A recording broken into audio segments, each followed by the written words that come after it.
If you've ever sat down with your friends in a bar, ordered a couple of beers, and shared your interest in your favorite stand-up comedians, there's a really high possibility that someone will end up mentioning Louis C.K. This is not really a surprise, is it? Having been doing stand-up for the past 30 years, Louis C.K. finally hit big during the mid-2000s. His jokes and observations of everyday life really brought something new and interesting to the audience. I mean, lots of comedians have had made humor towards dark subject matters like divorce, suicide, mortality, but Louis C.K. I feel brought something that the others most probably lacked: relatability. One time I was jerking off. This is another aging thing. I was jerking off and I looked at my penis and it was blurry because my eyes are going, so I can't. As famously believed by many, half of the comedy in stand-up does come from the delivery of the joke itself. Louis C.K.'s choice of words are not only very human, but you somehow sense an urgency for something that we all strive for, a pursuit for happiness. Look, I know you don't feel the same way about me. I know that. I'm not stupid. It's fine. I'm actually fine with the way things are, that I'm in a constant state of agitation. It's actually better than any real requited love sex thing I ever had. Okay, now you're depressing me. No matter how down on the dumps Louis C.K. is, he is a survivor, and this is what ultimately his show Louie became as well. A pessimist who accepts harsh realities of life but is relentless to throw in the towel just yet. But before the show Louie came into existence, Louis C.K. first tried his hand on a sitcom called Lucky Louie on HBO. The premise revolved around a husband and a wife, played respectively by Louis C.K. and Pamela Adlon, and dealt with such dark issues like sex and racism. Having watched a couple of episodes, something always felt a bit off about the show. Okay, time for the show, Papa. No, thanks. I already saw 3 of her shows today. They're generally not good shows. The writing of Louis C.K. was too strong for a traditional American sitcom, and the style of filmmaking was too wholesome American. It lacked the grit and spontaneousness that the writing needed, and wouldn't you know it, it got cancelled after the first season. A few years later, Louis C.K. tried his luck again on a semi-autobiographical TV show, and this time, his personal life was a lot more grim than ever before.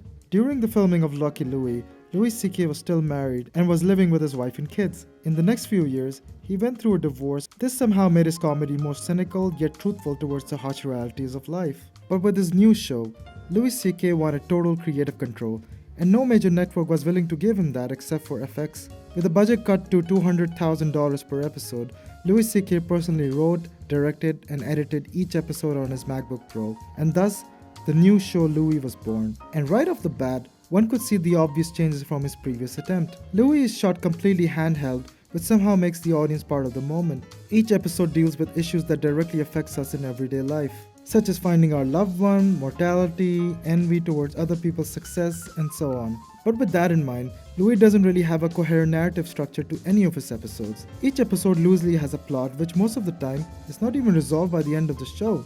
For example, the episode Dog Pound from the first season starts off with Louie dropping off his daughters to their mothers. In order to cope up with his loneliness, he tries to exercise but ends up eating ice cream and pizza for 2 days straight. Later, he befriends his next door stoner neighbor and smokes pot with him. He then wakes up with a huge hangover and tries to order coffee at a local hipster bar. What? Adana? Coffee, please. As he leaves the cafe, this gives him an idea to adopt a dog. Unfortunately, right after adopting it, the dog dies. So the animal control takes the carcass away, which leads to the kids returning back to Louis C.K. and thus bringing the episode to a full circle. So what was the point of this episode? Nothing much, other than the fact that you get to peek into the absurdity of the life of Louis, and the writing is incredibly hilarious. And somehow, this is one of the most memorable episodes from the show. After the first season aired, Louie became a big hit, and the budget for each episode increased to $300,000. And by the third season, the cinematography and editing became leaps and bounds more professional. Louis C.K. certainly became a better filmmaker with each past seasons, a lot more better. But other than the fact that Louie refuses to stay within the confines of a coherent 3-act structure, some episodes are brilliant analysis on life itself. And this is what really separates Louie from the rest of the comedy shows out there. There's an episode in the second season called Eddie, in which Louie's childhood buddy Eddie comes to pay him a visit after 15 years or so.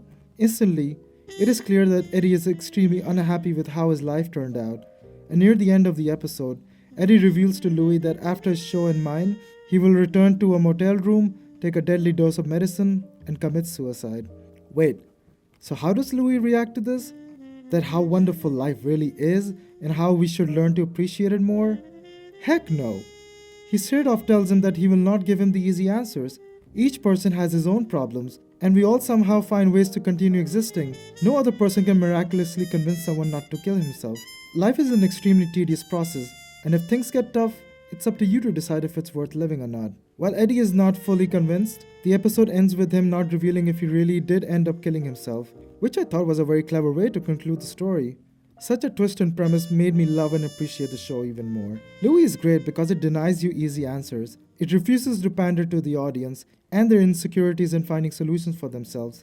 Whether it's Louie trying to hit on a beautiful girl who is way out of his league, or his childhood memories about a strict Catholic past, somehow we all have been in these awkward or dark situations. And all we can do is laugh alongside Louie and his social ineptability. Hey, leave him alone. What? Stop it. Just take it easy.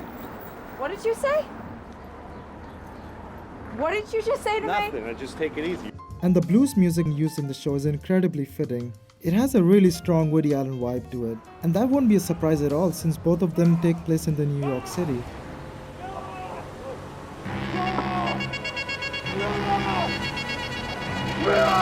But with that being said, there are a couple of episodes that I felt just went south. Sometimes the randomness of the show isn't very beneficial, and it ends up destroying the very fabric it was building upon. In Season 4, Episode 2, Louis has a total disaster performance on stage at the Hamptons. While going back home, he is approached by a beautiful model. I like your hair. Thank you. Thanks. She takes him back to her place, and after a swim, they make love. While in bed together, Louis accidentally knocks her out with his elbow. She is then taken to the hospital, but unfortunately she doesn't survive the blow. Her family then sues Louis for $5 million, and that's where the story ends. After watching the episode, my first question was, how the hell is he going to repay that insane amount of money? And won't you know it, they never addressed this problem ever again. I just found it to be a total waste of an episode, to be honest.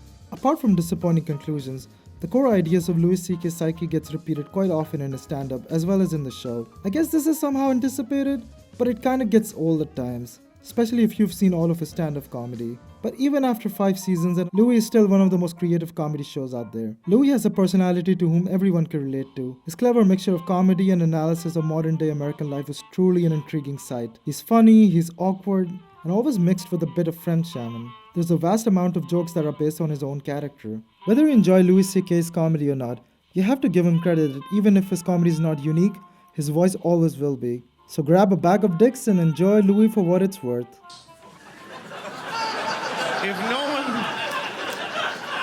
If no one ever said you should not have sex with animals, I would totally have sex with animals all of the time.